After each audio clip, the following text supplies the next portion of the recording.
Welcome back to Sunday Supplement. Let's talk Newcastle United now, who began life without Alexander Isak with a 1-0 win over Wolves. The Mail on Sunday, their headline is "Who Needs Isak?" with Toon's new hero, Woltemade, feels the fans' love on Dream debut. Charlotte, it's been, shall we say, an eventful summer. Some might call it a traumatic one if you're a Newcastle United fan, but a huge win and a much-needed one. Yeah, I think, like you say, much needed. It was one that they just needed to get over the line, especially against a Wolves side who are struggling, not just for goals, but obviously for points. They've not managed to pick up a single point yet. But when you spend £65 million on a new forward, especially to replace someone who's been so prolific, for him to get off the mark in his first start is obviously hugely important. And I think I've read a lot about him in terms of what sort of profile player he is, and a lot of people who've watched him over his career have said he's not a natural number 9. Well, that sort of goal looked like he was, and for, as you can see there, headed straight in the back, off the back of a cross. So for him to be able to be building them relationships as well with the other players in the team so early on in his tenure is great. And yeah, there was lots of promising signs. I think his hold-up play was really impressive as well. So yeah, for him to be able to get off the mark in his first game, get the love from the fans as well, and the inevitability was who needs Isak as soon as he scored that goal, wasn't it? So yeah, it'd be interesting to see how he gets on going forward. Yeah, everyone has been reading up about Nick Woltemade. Craig Hope has summed it up very nicely in his piece, Riath. And so as Woltemade made way on 65 minutes as the score of what would prove to be the game's only goal, the choir in the stands took to their feet in worship. So much for the perm-head, mustachioed Woltemade having the look of a cult hero, Rudy Voller on stilts. This was mass appreciation. There's no better way to start off your career, especially when you're replacing someone like Alexander Isak, is there? Rudy Voller on stilts is the thing I've enjoyed reading most this morning.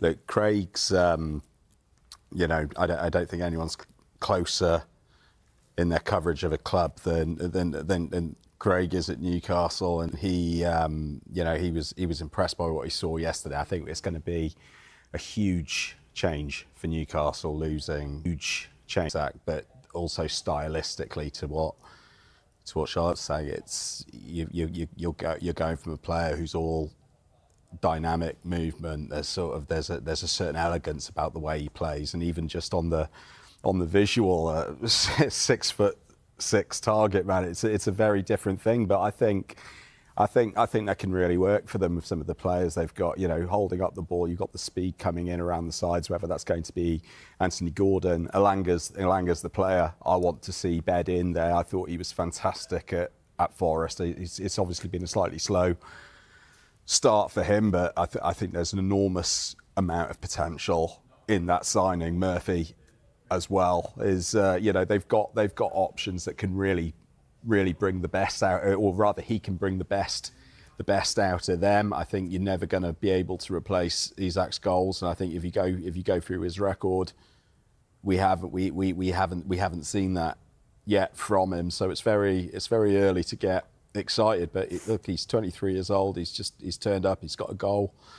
You know, it's moving in the right direction. But you're never going to replace Isak, are you? Realistically, you're talking about probably one of the best strikers in the world. I suppose the one thing to say on that, to be fair, is like Isak was maybe seen at a similar level to Woltemade when he first signed for Newcastle. I think you'd seen people spoke about how he had a lot of potential, but that potential still hadn't been delivered yet. His goal record actually wasn't brilliant when he first signed for Newcastle. And like a few kind of wealthy clubs were thinking about, Arsenal being one of them, that didn't actually move for Isak at that point. And I think it's interesting with Woltemade as well, because Philippe Lam did a column in The Guardian this week, and Lam, I think it's best to say, he's usually judicious in his opinions, or doesn't necessarily go strong. And with this one, I was actually struck by, he was talking about how Wirtz is a guarantee. He said there's a lot of risks to Woltemade, which I was surprised at, actually. So in that kind of context, when there is doubt, you can't really have a better start in both literal terms and in terms of kind of potential future meaning and what it does for the player to score on your debut like that. Because suddenly, I suppose, it just immediately makes any sort of debate or noise go away. It takes the pressure off, doesn't it? Yeah. The fee as well, because if you look at forwards who've been brought in the Premier League and the fee is high, all the pressure is on them. When are they going to get their first goal? And as the games tick on and they haven't got it, especially for a young player as well, coming to a new league, coming to a new country, that pressure would continue to build, and you don't know how that's going to affect them. So for him to immediately end that discussion and to get that goal on his debut should do wonders for him, really. Well, I understand what you're saying about Isak coming over and having that sort of similar ratio or whatever, but I think you could always see on the arm that Isak was going to be a dynamic, explosive player. You could actually see the finishing, whether or not it was being carried out in the statistics or not. I think with Woltemade, it's, for me personally, looking at it, I don't see the same attacking talents as I see in Isak, which isn't a criticism. They're different players, aren't they? They're different players, and Isak is very definitely one of the best strikers in the world. I mean, even the goal yesterday, headed goal, those aren't his forte. We'd automatically, perhaps lazily, look at a sort of guy who's 6'6" and be like, oh, he's going to be amazing in the air, isn't he? And it's not obviously always that way. He's got a good head for a big man. Yeah, so, I mean, look, life after Isak has begun for Newcastle United. Life with Isak is about to begin for Liverpool. They travel to Burnley today on Super Sunday. Delighted to say James Pearce, Liverpool reporter for The Athletic, joins us now. James, very good morning to you. Look, Alexander Isak going to Liverpool, you can never have too many good players, but I mean, you've obviously looked at this deal and looked at the rest of Liverpool's transfer window. How does he actually fit in, and who misses out, if anyone?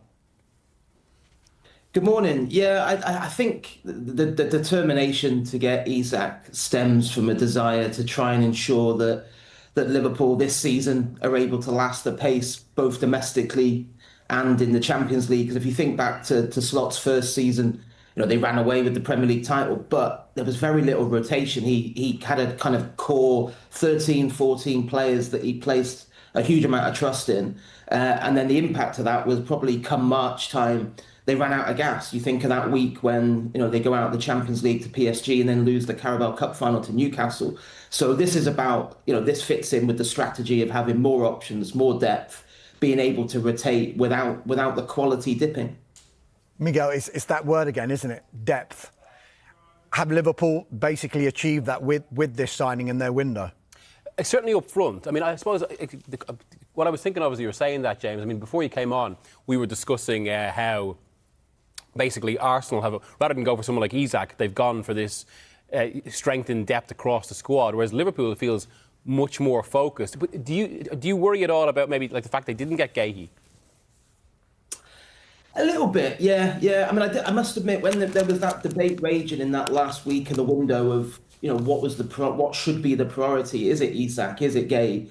And I always felt it was Isak, because I think when you look at what Liverpool have lost out of that forward line, you know, with the departures of Luis Diaz, who was, you know, just had his best season for the club, Darwin Núñez, you know, all parties were ready to draw a line under that, and of course the tragic loss of Diogo Jota. I think then when you only replace them with Hugo Ekitike and Florian Wirtz, it was a necessity to get in another attacker. I think defensively, I think I don't worry about it. I think yes, there's a huge kind of emphasis on Konate staying fit. And of course, Van Dijk, you know, at the moment, you know, he has started the season out, you know, in unbelievable form. No one better around. And then, of course, they need to keep Joe Gomez fit. But they also, you know, we haven't seen Giovanni Leone yet. You know, Liverpool have got massive hopes for him. They regarded that as a big coup. You know, that £29 million deal they struck with Parma. A lot of other top Italian clubs were in for him as well, and you know, and also Slot has pointed to the fact that, you know, Endo can play at centre half on occasions. So yeah, I think Gahey would have been kind of like the icing on the cake, really, rather than an absolute necessity in this window. James, just very quickly, look, it's a 100% winning record so far in the Premier League for Liverpool, 9 points from 9, and yet many have said that they haven't really hit their straps yet. Is that one of those, it's a positive thing, or maybe underlying reasons perhaps to be a little bit worried moving forward?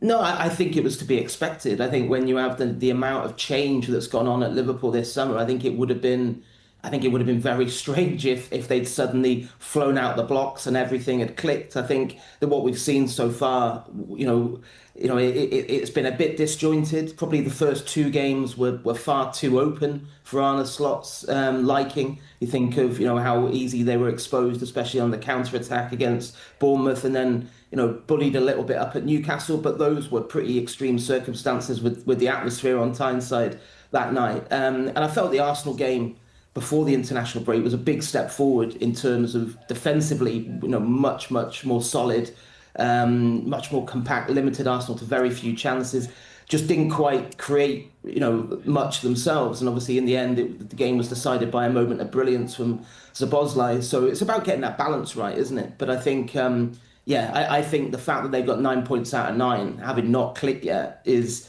a huge positive in terms of going ahead, because I think when they do click, it's going to be incredibly difficult to stop them.